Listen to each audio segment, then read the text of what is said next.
it's being talked about around here a lot. Maybe it's time. Maybe it's a clean house time. Maybe it is. Maybe it's time. And I like Coach Tomlin. I have a lot of respect for Coach Tomlin. But maybe it's best for him too. Sure. Maybe a fresh start for him is what's best. Whether that's in the pros, whether maybe go be Penn State's head coach. You know what he would do in Penn State? He'd probably go win national championships. Now, this is not something I thought I'd ever hear. And from his former quarterback, Stephen A., your thoughts on Big Ben saying maybe Mike Tomlin should go to Penn State and be their head coach? Well, I think that anything that Big Ben says about the Steelers, we have to listen to. He's a two-time Super Bowl champion and future Hall of Famer. And, you know, he just left that locker room 3 years ago. He would know.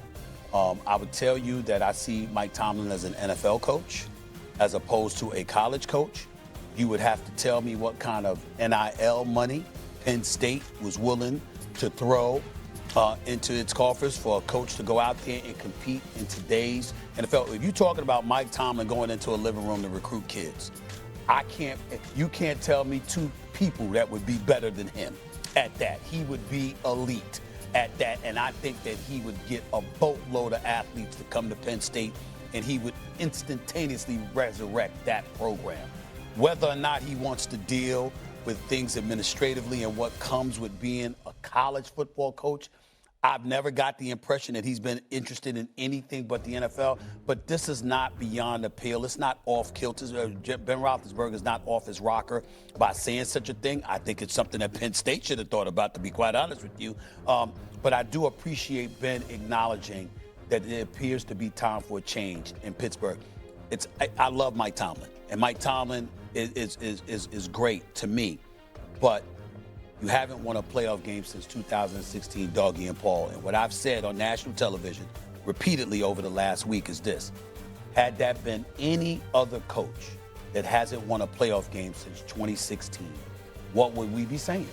That's just being fair. Yep, I agree. What is your reaction, Paulie? The Tomlin possibly going to Penn State.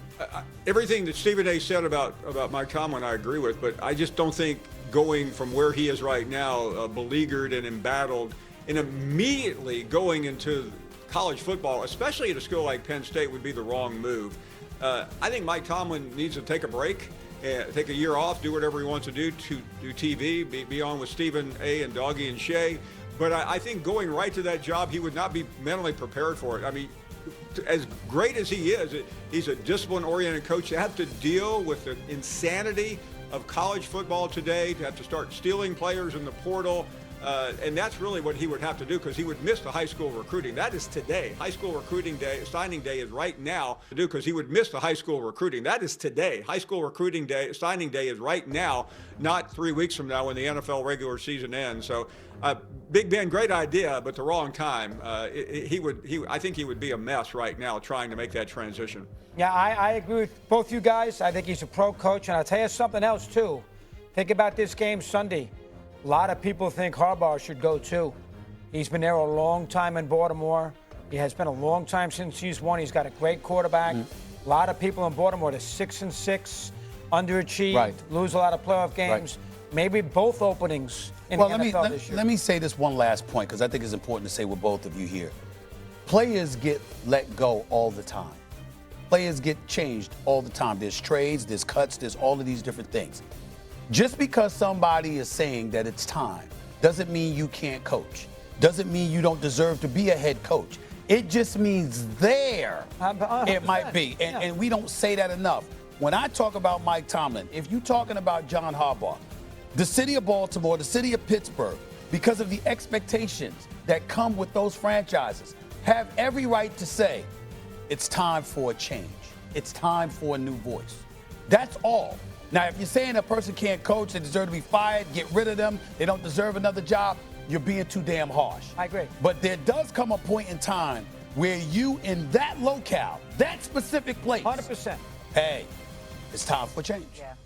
Penn State should hope you'd want to go there. Right now, I think they have 3 recruits. They fired their coach in October before anyone else. And the BYU guy blew them off. I mean, they've gone through a list of people. They are in a world of hurt right now in Penn State. Pinch them.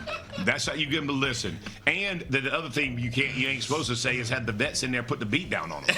That's what he said. That's the two ways you change behavior. I had a coach tell me one time, hey, listen, shame, embarrassment ain't always bad. Sometimes it changes behavior. Let's bring back some shame. Let's put some shame and embarrassment on these clowns, put them up on, and then the vets need to put hands on some folks. You know what I mean? Put them in some lockers and make people understand, bro, all of our jobs are tied to you. We're all tied together. Like, if you ain't doing your job, I can't make nearly as much money, and vice versa. Like, understand, we're all grown. We're feeding families, taking care of families. That's real. That's the real part. Yep. I got nothing to add to that. Like, I mean, it's. I think that ultimately most people don't change. Like, you could be like a couple degrees different than who you are. So there's some people that just, I ain't got it in me to change you. If you're talented enough, which I think the players that we're talking about are ones that are so talented, like, they learn their lessons at a different pace, and you can try to expedite that lesson by physical and also conversations and consequences. So yeah, I think it's no different than any other workplace. It's a unique workplace, but it's the same thing that if you're talented enough, you can get away with some things. But if you're not going to learn your lesson, you're going to have to pay some price. What were the consequences that you guys actually cared about? Playing time?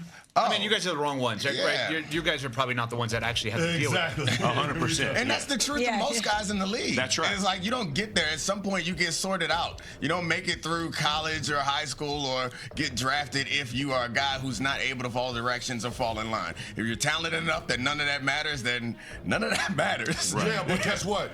You need those guys on your team. Right. If they're talented enough where none of that matters, because ain't a whole lot of guys like that walking around planet Earth. They just left the hospital with more. Yeah, that's right. That's genetic. They won the genetic lottery, and that's the reality. And you know that. You see it. Let me tell you something, bro. When dudes walk on the field, you see it right away, and you're like, all right, I wasn't that guy. They would fire me and move on, right? Go find somebody else to replace what I can do. Like, but did you have to do that in your time as a head coach? Did you have to discipline any specific player? Absolutely. And how do you handle that? I benched him and cut him.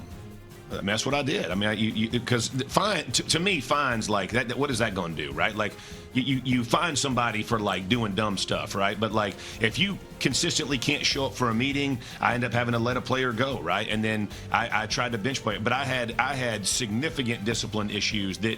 And then at some point, like, there's too many to handle. Like, you have, because whatever the process is, man, it's like it permeates the building, and that's the problem, because they don't realize, like, it's not just one. It's that one turns into 10, and that the other 9 ain't the one. And I think also getting them around other people who are like later in their career. Like, you can be around a guy who just like experienced just such a level of like regret for missing their opportunity that you get him in that aura of a guy who was super talented but is now just sitting in his own penitence just because he got destroyed because he had an opportunity to be great and didn't like succeed. And that's right. Those guys will learn from that. Yeah.